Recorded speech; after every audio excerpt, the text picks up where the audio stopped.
L'autre jour, je suis tombé sur une histoire intéressante sur Twitter. Enfin, X.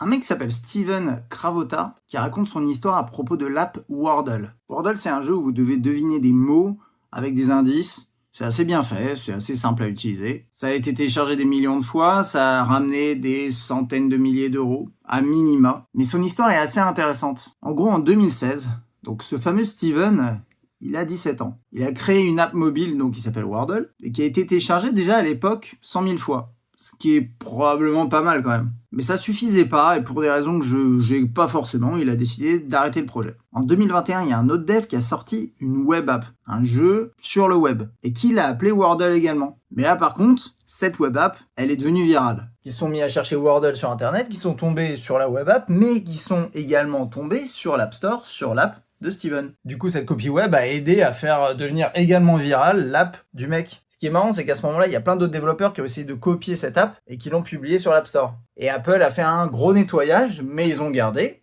Wordle, l'app initiale de Steven. Apparemment, son app, elle a été téléchargée plus de 10 millions de fois. Et en 2022, Steven a revendu son app à un studio qui s'appelle Lion Studio Plus et qui est du coup le studio qui gère désormais Wordle. En tout cas sur l'App Store. Ils disent pas à combien l'app a été rachetée, mais bon, a priori, il s'est fait un paquet de pognon dans l'opération. Et j'ai envie de dire, tant mieux pour lui.